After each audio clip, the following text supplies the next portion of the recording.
Hi friends, I'm Lou Wilson and this is Tales of a Prophet. This week on Tales of a Prophet, I wanted to go back in time and just help us um, look at what it is to be a prophet without realizing that you're a prophet, like that beginning formation process. And lots of times this happens when you're a kid. So I was about 10 or 11, around that age, when I started seeing things. I started dreaming very, very vivid, real dreams. I started feeling things spiritually. Now, I grew up in a home that was, I would say, nominal Christian at best. I grew up Church of England, Anglican, and went to church. Really felt drawn to be part of the church there as a kid. Even as a child, I really felt the drawing of the Lord, and so I really feel like looking back now these days, I can actually see the call to the prophetic even in those years. And the reason why I say that is because I talk to lots of other people that are prophets and prophetic, and they have had similar stories as well. But also that as I know who I am as a prophet, those things that I was doing innately, not realizing as a child, or those things that were happening to me as a child, or things I tried to stop doing as a child because I thought, gee, that makes me feel like I'm weird in comparison to everyone else growing up as a kid. Um, are part of who I am as a prophet. And so each prophet is different. Each family situation is different. That creates you in different ways. Your church upbringing is different in different ways, but the Lord has called you specifically as a prophet in a certain way. So these are some of the things that I really, really began to understand as I moved on as an adult in the prophetic. These were things that happened to me as a kid that I had no understanding for, no word for. No one around me could explain these things to me because they had no understanding either. So these are some of the things. So I always felt weird. I didn't fit in as a kid. But on the other hand, I was always very secure in who I was. It wasn't a identity thing that was from my upbringing or from my mother and father, even though they did a perfectly fine job.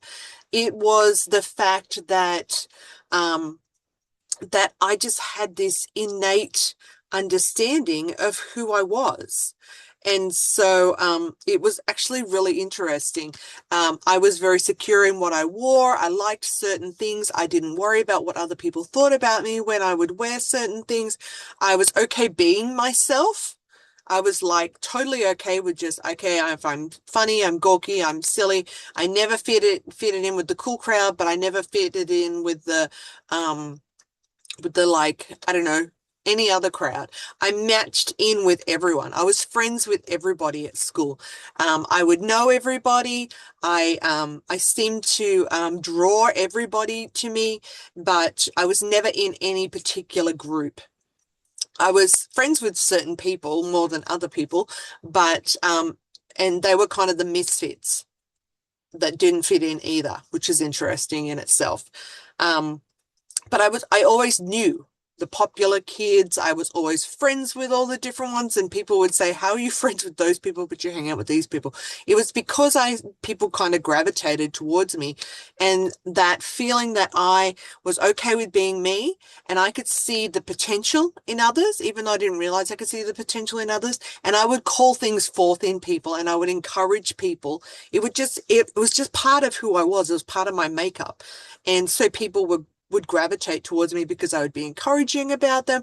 I would see who they are. I would uplift them. I would do all these different things. And so I never realized that that was actually part of me being prophetic, being a prophet. And so the Lord was like, parts of my character were being formed and were being activated inside of me, even as a child.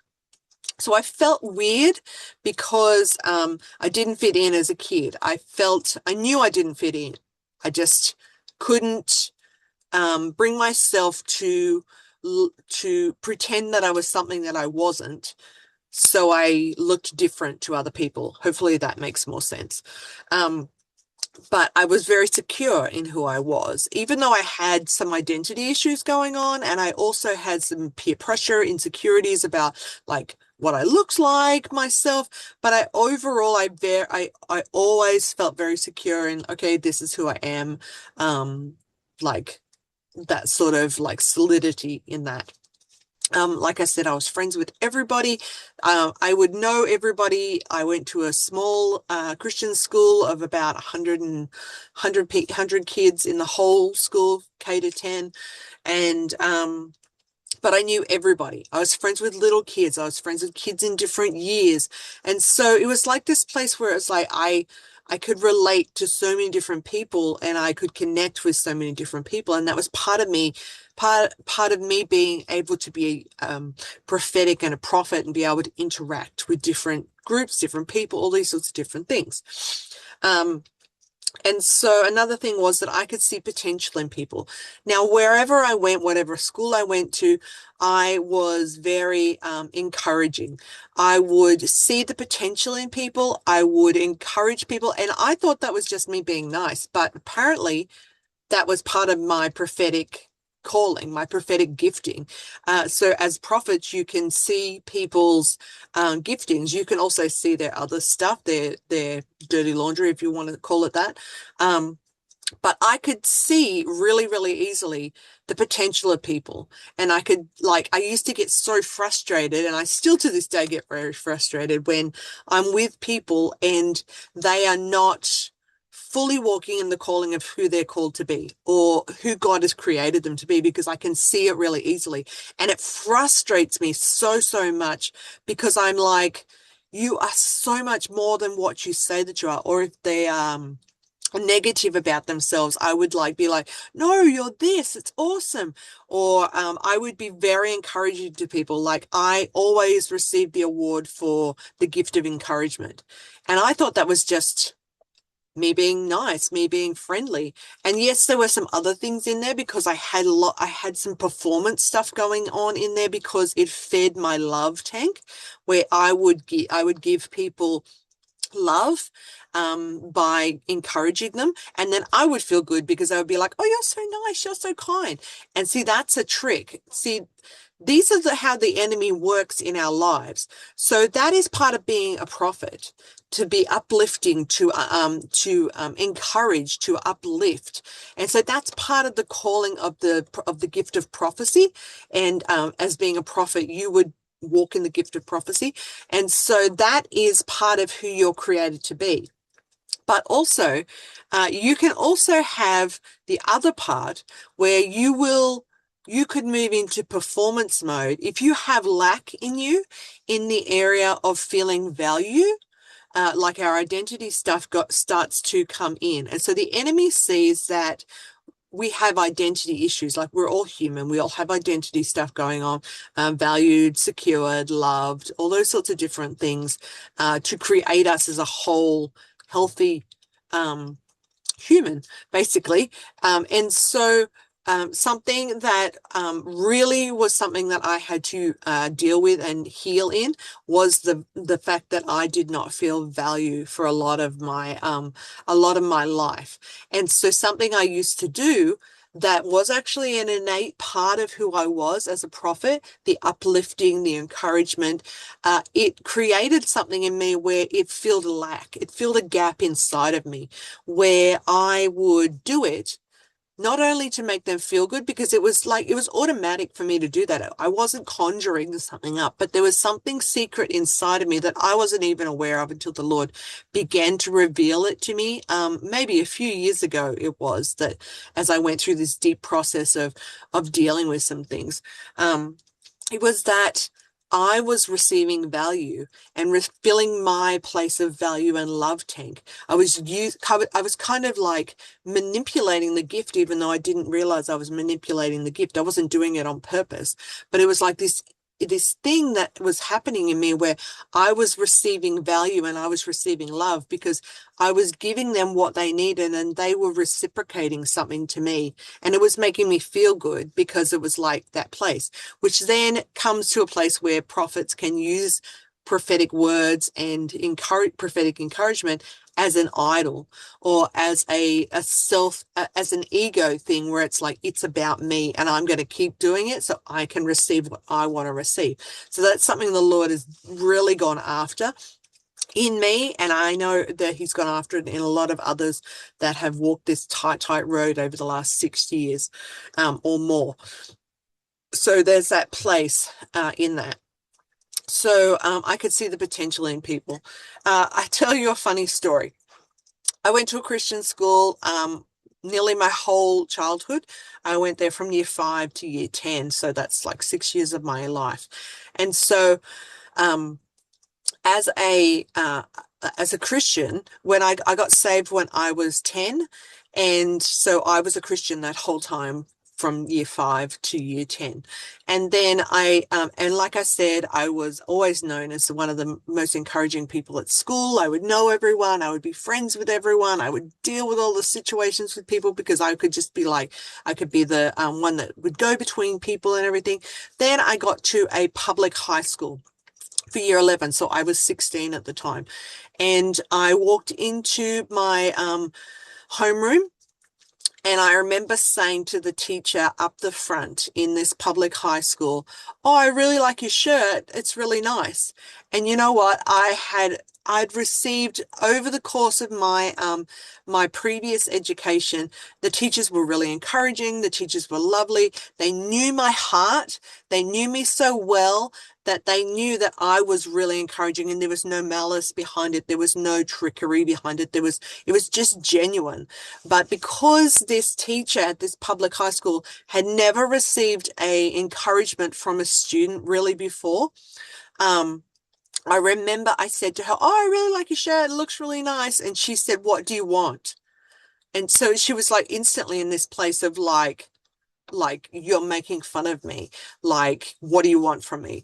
And I said, "Oh, I don't want anything, I just think your shirt's really nice." And she's like basically told me to like don't talk to her like that again.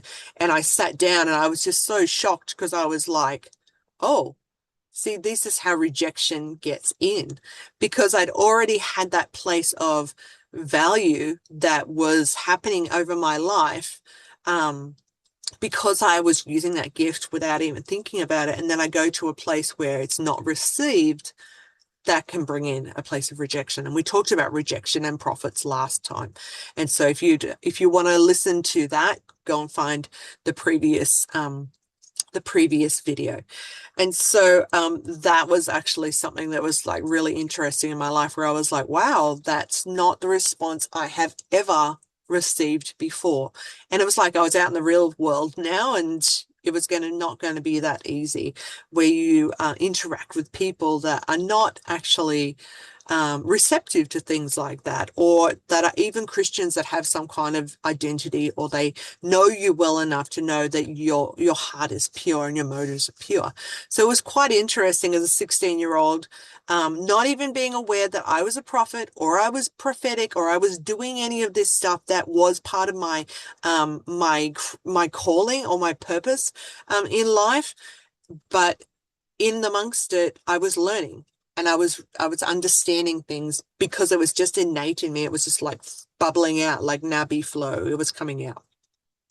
Another thing was, I said I saw the potential in people. I can see the potential in people. I can see, even to this day, I used to say to people, when they would say, "Oh, what's your gifting?" I'd say, "I can see the potential in people. I can see,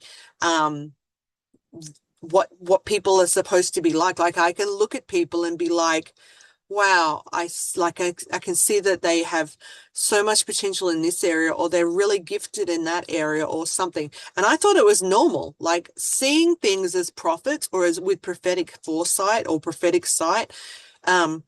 Sometimes when you're not aware of it, you think, oh, it's just everybody can see it. Like I even do it now. I think, oh, that's totally obvious to me that this is connected to that. And I will say it. Sometimes I never used to say it because I used to think that's just ridiculous. Surely everyone can see it. And then I started to say it because the Lord would like poke me and say, you need to say that.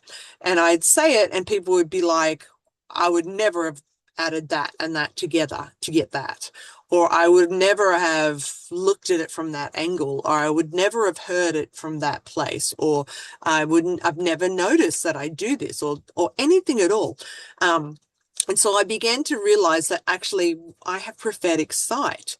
And I can see things that other people can't see, and I could hear things from the Lord or intuitively inside of me because the Spirit is speaking within me, and we are one. And I'm trying to work out, is it me or is it him talking? It's always been very interesting. And so would have these unctions or these feelings that I'd be like, oh, I don't think you should hang out with that person because they're not good for you. And you'd be told, oh, yeah, you're jealous or something. And it'd be like, no, I don't think so. I feel like there's something not right going on there. And then something would happen and people would kind of look at you like, how did you know that? Or I should have listened to you.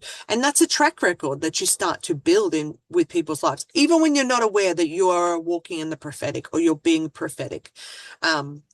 And so I could see the potential in people, which, like I said before, has always been really hard and really frustrating because when you call people forth or you can see who they're created to be and they're not walking in it, it can become very frustrating. It can be hard, and you can sometimes, there's that people pleasing and that performance driven thing because you've got lack inside of you.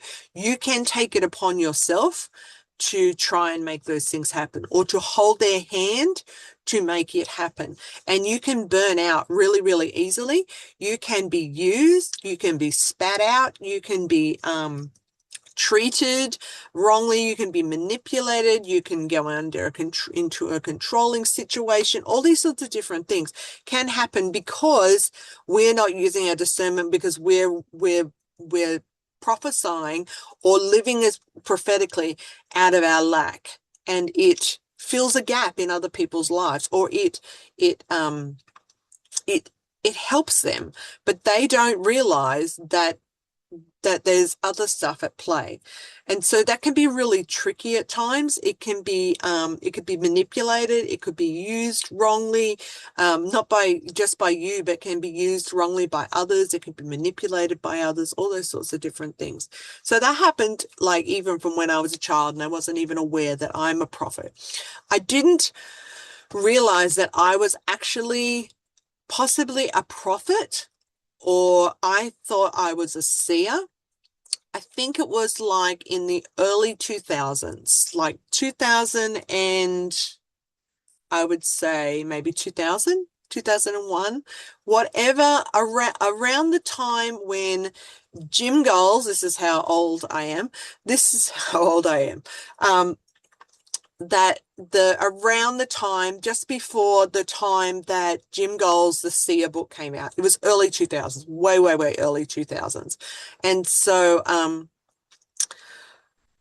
I remember reading that book. My husband had bought it for me for a Christmas present because I was like, I really want to read this book. And this is before like social media and all that sort of stuff where you could just watch things and like constantly be like, oh my gosh, yes, everybody is speaking exactly to me. I read that book and I read it from cover to cover. And I remember saying to everybody that I would see or talk to, he's read my mail. That's me. The whole book is me. And so I started on this process of like, what does this look like? Like the 90s and the 2000s was when the prophetic was starting to become more mainstream and more alive and more understood. And so I was sort of being grown up in this, like, what does this mean? Who am I? And so I would just devour books on the prophetic, and I would devour go to conferences where I would just like suck it all in, like I was like a sponge, and it was like take it all in, because I was just like, it began to make sense to me. Like, I'm not strange. Like, there's a reason for this. And I started to embrace it all. And so that was part of my walk. And so up until then, I had no gauge. Like I was walking as it because it just sort of happens because a prophet is the gift. And so because you are a prophet, you're automatically living this prophetic life. You're automatically seeing things. You're automatically doing things. And there can be manipulations in that too. And I will talk about the manipulations in a second. Um, and so I could also see, I was very good at being a restorer of the breach. Okay. So every fight that there was between any bunch of girls, I would be in there fixing it. I didn't like people not liking each other because I could feel so much pain. So I could feel, I was a real feeler until I understood what that actually meant. It was really, really hard because it's all these spiritual aspects of who I was prophetically. And so as a feeler, I could feel people's feelings. I could feel their emotions. I could feel when someone was having a bad day and I could give them an encouraging word. Or I could feel the tension between people and I hated it. It was like this place where it's like I could feel everybody else's feelings. And that's like that place of discernment. And I talked about that last time about how if you go to even now I go to the shops and sometimes some days I feel really overwhelmed because I could feel everyone's stuff. I can feel the spiritual atmosphere going on. And everything else, but it's like it's just overload. But I was like a restorer of the breach. And that's something that's really prophetic in people, that there's this place of you are called to be a conduit. You are called to be a restorer of the breach. You are called to bring heaven and earth together, to be the intermediary between God and the people on the earth. And so it's this place of restorers of breaches and builders of walls and creators of things and bringing people into the fullness of who they're called to be, like that place of intermediary, that bridge. And so I was like a real restorer of the breach. Even when I didn't realize it, I would be able to have solutions for people. I would be able to have wisdom beyond my years. And I'm not saying it's like, woohoo, look at me, but I didn't even know I was doing it. They'd be like that. People would come to me for wisdom because they'd be like, oh, you just know what to say in the right situation, or you have an answer for things and that. And I would be like, I don't know where this comes from. I'm sitting there like I'm amazed at my own wisdom because I'm like, I got to get my life together and I'm giving other people wisdom. But that was part of that prophetic wisdom, that prophetic calling of what's going on inside of me without me even realizing it. I could see things in the spirit. Now, as a young child, I could see things. I could see things physically, and I could feel things. I could sense things. I had dreams. I had visions. I had so many things going on. There was a whole period of time where I would not get very much sleep at night as a child, and I could see things moving around in our house, like physically see things moving around in our house. I could hear things, I could sense things. I would be so terrified to walk around in our house. I would stay awake late at night. I would tell my parents. My parents would be like, it's just a bad dream, go back to bed, or I don't know what to do with you, go back to bed. I was very, very afraid. Now, this is where I'll talk about manipulations, because the thing with a lot of children that are prophetic or called to be prophets or called to be high functioning prophetic, those sorts of things where they have the gift of prophecy that they're going to be used in their lives, there is great opportunity as a child for manipulation and for them to be drawn away as children. Let me give you some examples. I was because I could see things, because I could feel things, because I could hear things, and I had nobody saying to me, that's because you're prophetic, or that's because you're a prophet, or that's God talking to you, because I was a Christian, but I grew up in a nominal church, in a nominal home, and they had no gauge, no understanding for any of it. I had no one around me to talk to me about this sort of stuff until I became maybe 1920. That was around the time where I started attending churches that were different, super spirit filled. I got filled with the Spirit and baptized in 2000. And so that was when things started to change. So there is a great place for manipulation and to be manipulated in that place because you can see, because they understand, like the enemy understands your calling, even when you're born, even when you're a child. They can see what's going on inside of you, like you're doing things, like you become a threat before you even realize you're a threat. So I was because I could see things, because I could hear things, because I was already seeing demonic stuff. I wasn't seeing angels. I was seeing a lot of demonic because in our home was had lots of like previous things that had gone on, obviously, in our house that had been very demonic. There were doors obviously open in the spirit realm.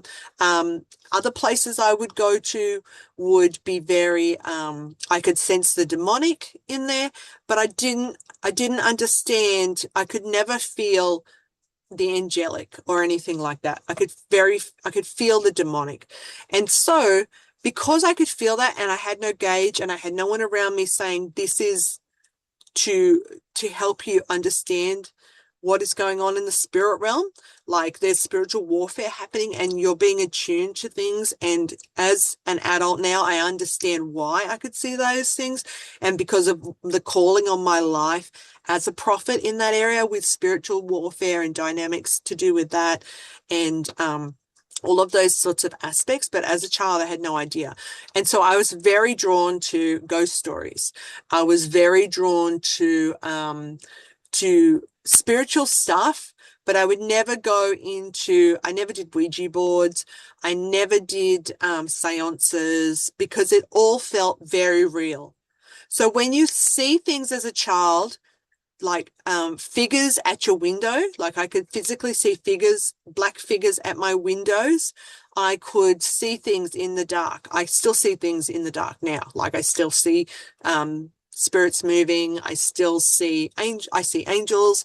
I see things floating in the ceiling. I see drones. I see things all the time. Like I'll see flashes. I will see a cat run by. I will see weird things. And so as a child, I was seeing those sorts of things as well, but I would never share that with anyone. But the funny thing is that when you are a kid and a teenager and you're growing up, and your friends don't understand any of the spiritual aspects of things either. And the only thing that's presented when you grow up in the 90s is the demonic side of it. Because you can watch scary movies. You can read scary stuff. Like I gravitated towards anything spiritual, but there was nothing that I could find that was Christian, that was spiritual, that gave me an understanding for it. And so it wasn't until I read James Gold's book, The Seer, did I realize that this stuff is spiritual and I'm seeing stuff and be very careful with it. So because I was already seeing that stuff, I was very aware. It wasn't that I had a fear of the Lord to do with it. I just had fear because it was very, very real to me. So I never did Ouija boards. I never did seances and things like that because it felt very like I knew that I was dabbling with things that were not good, that were dangerous, that were scary, that were real. And so even as a child, even not knowing what was going on in me and what was happening around me, the enemy was trying to manipulate it. Now, I could have gone down a whole heap of different roads. Like I could have gone into witchcraft. I was very, very I was very into everything spiritual, but I was very aware that I'm not going to do incantations. I'm not going to do spells, like all these sorts of different things because it was so real to me. And so I think that's something that as children, I think that we need to take more time and be very, very aware of what's going on with our children. And so, because the enemy, he will get the kids at those ages. He will manipulate, he will use it, he will like little foxes that come in, like sneak in under the doorways. And so when our sons were growing up, I was very, very proactive with this stuff because I'd experienced it on the other side, and I had experienced it where I had no support and I had no understanding. I had no one I could talk to. And because I'd walked through it, I knew that I had a tool. I had a tool in my belt that I could help my sons deal with. So our kids grew up from very, very, very young, heaps younger than what I was. Like they had been prophesied over them from when they were in my womb, like before they were in my womb, they were all being prophesied over, and they were being prophesied over and called forth from when they were born, like from multiple people. They were getting prophetic words and things like that. So my kids grew up in that atmosphere of charismatic Christianity.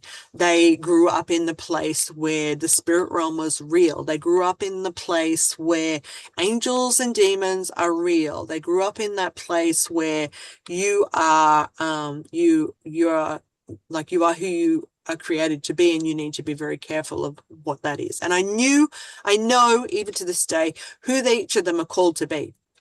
And so I would call them forth in those places, and I would watch for ways that the enemy would be able to infiltrate and try and manipulate who they're called to be. I was very, very proactive with it because I was like, this is not happening on my watch to our children. Our children saw angels from very, very, very young ages. And I don't mean they just saw a flash. My kids could tell you exactly what they looked like, what they wore, where they were. They'd see them going behind cupboards. They'd see them standing in rooms. They'd see them next to people in different places. They would have dreams. They would have encounters. They would feel his presence really, really easily. Like I said, kids are sponges.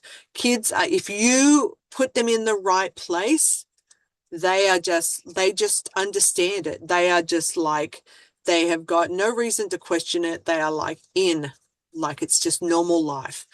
Um, one of my kids experienced the same things that I experienced, and I got to walk him through that process for a fair few months. It was an interesting process. Um, would see curtains moving in his bedroom. Was too scared to go to bed. All these sorts of different things that I had actually experienced as well, and I was trying to help him understand it because I was like, I don't even know how I walked myself through that process because I didn't really. I just saw it all, and then one day it left. So I walked my son through the process. He actually became empowered because I taught him how to tell it to leave, all these sorts of different things, and that you have authority. You can see things spiritually. He was the one that couldn't see angels as well as he could see the demonic more than he could see the angelic. I had another son that would see the angelic so easily. He's a seer. And so that place where the enemy can manipulate you as a child and take you away from the calling of being a prophet is very, very real. And I see it all the time. And I've talked to so many people that are high functioning prophetic, mainly prophets, that will also say, yeah, I was into this, or I was watching that, or I was doing this, or I was doing that, because it's innate in us. And so I had dreams, I had visions. I still have dreams. I still have dreams that I recall when I was a child to this day that I still remember very vividly. Visions that I saw as a teenager that would happen in front of me, and I would be like, I don't understand what I'm seeing because I had no gauge. And now I look back and I'm like, wow, I was seeing really, really clearly then, and I had no understanding what to do about it. I had a dream one time where I saw us hit a kangaroo on a back road, and we were going to travel that back road the next day. We were freshly married, and I said to my husband, we have to be really careful going around this intersection, this corner on the way, because I saw that we hit a kangaroo and it went through our windscreen, and one of us died. And so I prayed, obviously, and I pleaded the blood as much as I understood as a new spirit-filled Christian. And that exact corner, as we came around, there were so many kangaroos as we came around. My husband was just like, wow, that's crazy. And so I began to build a history with God of like, okay, I'm seeing this or I'm praying this because I saw this or I had a dream about it. And then things would start to happen. And then I started to build my history and my confidence in who he's calling me to be and how to be who I am as a prophet. I could see things and know things that other people didn't. I could feel others' hearts, all these sorts of different things. And so I wanted to share all these sorts of different things, and I'm sure there's more, and I'll probably think about a whole pile of others after we're finished. But I wanted to have a conversation around it because I don't think that people talk about it or people even realize that that was part of their stuff. I have had way too many encounters over the last 30 years that I cannot say that it is not actually real. Like the spirit realm and the natural realm are intersecting. And it sometimes can seem like, oh, it's all demonic or it's you're tapping into new age stuff or anything. I'm not. I'm not even looking for some of this stuff. Things happen and I'm not even like, let's go in this back door. Like that's the difference. You either go through Jesus, the door, safely the way that you are supposed to go and he reveals things to you, or you can go in a back door like witches do, like new ages do, like the demonic does. They go in a back door through into the spirit realm. They don't have Jesus with them. They understand some information, some protocols, some intelligence about stuff, but they don't go through the safe door and the right door that's Jesus, and they don't move in that place where it's safe and Jesus is leading and we're doing it because it brings glory to him or brings a revelation of who Jesus is. All these sorts of different things. It's completely different. And so I want to bring some clarity to these sorts of things because I know a lot of times that when we can't put a finger on it, it's like I feel like I'm different. I think I'm prophetic. I don't know if I'm a prophet, but these things happen to me and I don't know what to do about them. These things are part of who I am, or this is part of my upbringing or my life, and I don't know what to do with them. I see weird things and I don't know what to do with them, and nobody talks about those sorts of things. Like I said, like I see things floating in the ceiling when I wake up in the middle of the night all the time. Sometimes it's demonic, sometimes it's something that the Lord is trying to show me, but it's there. And I can't be like ignoring it or pretending it's not there, because when we're worried about what man is going to say or assume about us, we can tend to shut things down. But the safest way to understand, is it God? Is it me? Is it the enemy? Is to use your discernment and go to the Holy Spirit and say, is it you? Are you showing me this? Why are you showing me this? Is it me? Did I eat some bad pizza last night? Did I watch a movie? Now, I never discredit anything I've seen or heard that day if I have it in a dream, because people will always say, oh, it's just a pizza dream because you're watching that show and you now like had it in your dream because it's just rapid eye movement processing, or your brain's defragging. I don't always disconnect that, because sometimes there's something in the movie that the Lord is trying to talk to you about, or he's using a specific thing in that movie or in that show or in that connection with that person that you saw, like that's in your dream or something. It's something specific. So that's why you need discernment. That's why you need to ask the Lord, is it you? Is it me? Is it the enemy? If it's the enemy, why am I seeing it? Is the enemy having a go at me? Am I being seen it because it's some secret intelligence and I'm supposed to be able to do something about it or help change the course of something? Like, this is important. We've got to always come back to Jesus, always come back to Jesus. And I always say that. Always go back to him. Ask him questions all the time. I ask him questions all the time. And there's nothing wrong with asking questions. Questions are important. That's where you build your history with God. That's where you build your relationship with God. That's where you build your intimacy with God. That's where you build your confidence in who he's calling you to be, because he starts to talk to you about it. He starts to grow you in it, mature you in it, and you become who he's calling you to be through that place of connection and intimacy, because you're asking questions, you're having a conversation with him about it. So this is the takeaway point. If you have felt weird your whole life, then you're probably prophetic. If you have had weird stuff going on where you have seen stuff, where you have felt stuff, where you have experienced stuff as a kid, it's fun to go back and have a look again and in your brain go, oh, I remember I was always feeling weird around such and such. Discernment, that's um, part of being prophetic. Like I'm a feeler. I can sense things. I can see things. I write lots of it. Lots of my encounters in this new book that I've written, Kingdom Dominion. It's got so many different things in there, like encounters about what I've seen, what I've felt, and explaining it to help people understand. It's not a book about the prophetic, but it's got so much prophetic stuff in it. Basically is. I'm in the middle of writing a book about the prophetic, so this stuff will probably all eventually go into book form. But until then, you can just have me chatting to you and sharing all of that stuff. So hopefully that helped you. Hopefully that makes you feel less weird. Hopefully that makes you feel like maybe I am able to start saying yes to being prophetic, or repenting for shutting down my spiritual sight, my spiritual hearing, my spiritual senses, shutting down my discernment, shutting down dreams and visions, not treasuring your dreams and visions. That's one thing I'll say to end it off.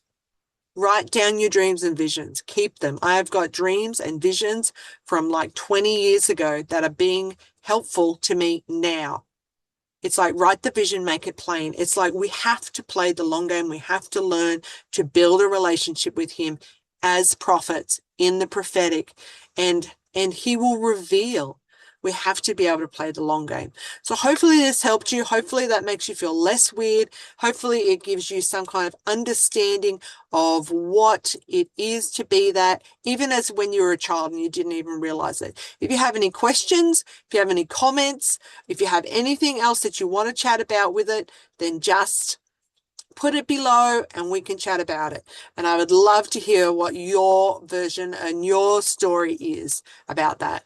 So until we talk again next time, thank you. We'll chat soon. Bye.